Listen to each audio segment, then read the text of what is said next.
Buenos dias, amigos. Our lesson today is about Argentina. Argentina is the second largest country in South America, not only in population, but also in size. Argentina is located on the southeastern corner of the continent. It's 2,300 miles long and about 900 miles wide at its widest point. Argentina has 5 main land regions. The Andes Mountains, which reach all along the border, and then we have Chile over here, haven't we? And then we have the Chaco region up in here, Mesopotamia, this little part up in here, and then the Pampa region, the grassy plains, and Patagonia.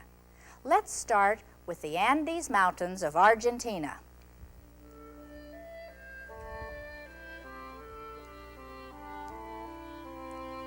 The Andes Mountains cover about 1/3 of Argentina's land area, and here we find Aconcagua, the highest mountain in the Andes. We find lakes and glaciers and resorts, ski resorts, winter resorts, summer resorts in the Andes Mountains of Argentina.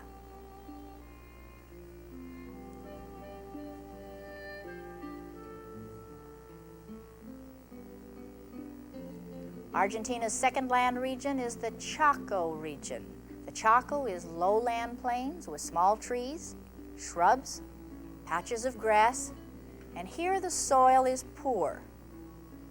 It's poor because the land is poor, farming is poor because the soil is poor. A little bit of farming, a little bit of grazing. Cattle, horses, sheep, a few donkeys. Where we find poor land, we often find poor people. But they're still happy people, and they do have a nice life. Argentina's third land region is Mesopotamia. Mesopotamia is located in the northeastern part of Argentina. It's a grassy plain with forested hills.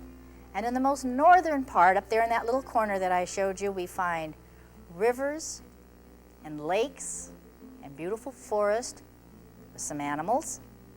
And we also find national parks up in this region, especially the beautiful Iguazu Falls National Park, which is located right on the border of Argentina, Brazil, and Uruguay.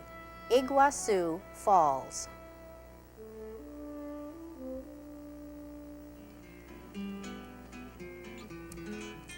Argentina's fourth land region is the Pampa. The Pampa is a grassy, fertile plain that covers about 1/5, that's about 20% of Argentina's land area. The Pampa is used for grazing cattle. These are dairy cattle. The dairy products are sold in Buenos Aires. But also on this grassland that reaches for miles and miles, we find beef cattle. Beef cattle are one of the most important the most important export of Argentina. We also find hogs raised on the Pampa.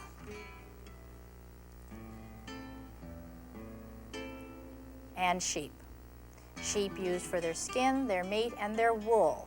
Thousands of sheep on the Pampa. And horses. Horses used for work, for carrying loads, for riding, for pulling loads. Beautiful horses.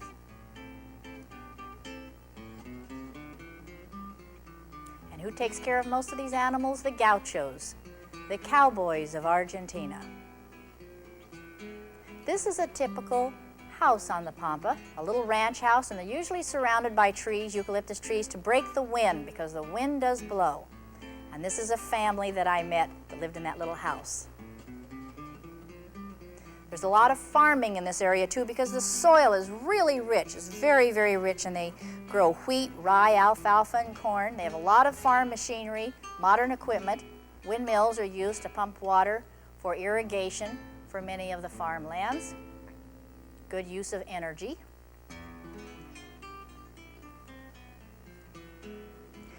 And also, while I was traveling across the Pampa, I met a group of Boy Scouts from Buenos Aires who were out for a weekend, camping overnight on the Pampa. They had had a wonderful time.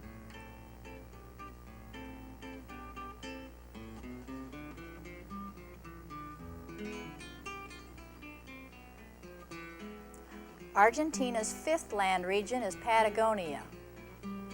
Patagonia is a dry, windswept plateau that is used mainly for grazing sheep. Here we find some of the largest sheep ranches in the world. These ranches are called estancias. Hundreds of miles, nothing but flat, little rolling hills and sheep. That's all that has been on Patagonia's land area for many years, but now oil has recently been discovered. And so Patagonia has a new importance to Argentina, sheep and also oil, large deposits of oil. And at the very southern tip of South America and Argentina, we find Tierra del Fuego, an island owned half by Argentina and half by Chile. Here we find lumber mills and some more oil deposits just recently discovered. And since this is the most southern tip of South America and of Argentina, this is where expeditions go to Antarctica.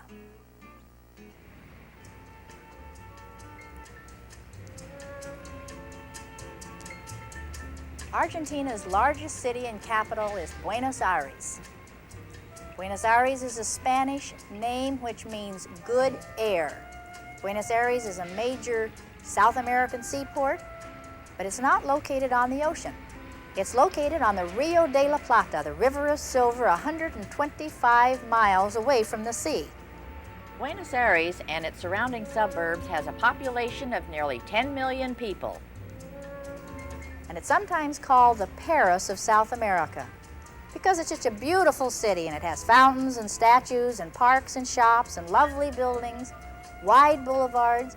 As a matter of fact, in Buenos Aires, they have the longest boulevard in the world and the widest. Buenos Aires is the business, the financial, and the industrial center of Argentina, as well as the educational and the cultural center with opera houses and theaters. And this is the Congress building. Argentina is a republic. It elects a president for about a 6-year period. And Argentina's most famous president is Juan Perón. He was first elected in 1946, and he served as president of Argentina for about 9 years. Then the other party came into power, and he was asked to leave the country, and then he returned in 1973 and was again elected president of Argentina. Argentina was first settled in the 1500s and was ruled by Spain for about 300 years and was liberated by San Martin. Argentina has a population of more than 33 million people. It's the second largest country in South America in population. Brazil is first. Most of these people are of Spanish or Italian background. Only about 5% are pure Indians, and they're about 20% mestizos, mixed Indian and European background. So we would call Argentina a white country. Chile is considered a white country also in South America. Chile, Argentina, and Uruguay. Most of the people are of European background. On the outskirts of Buenos Aires is Argentina's national stockyard or cattle market. Huge cattle trucks from all over the Pampa come here early every morning and bring cattle to the market. About 8,000 head of cattle are brought in every morning to this market.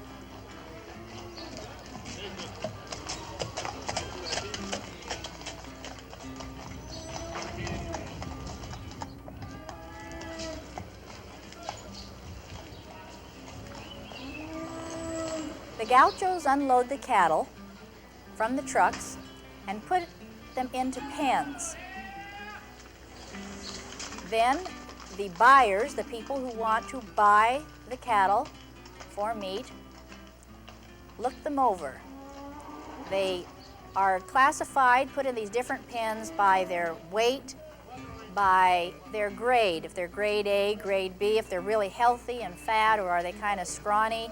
But I'll tell you, most of these cattle were really good looking.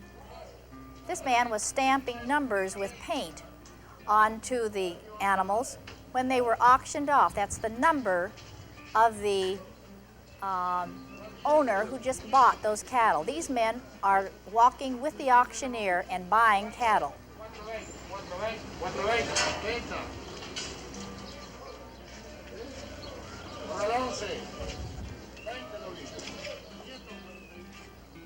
Also in this market, the national market, we find lots of hogs.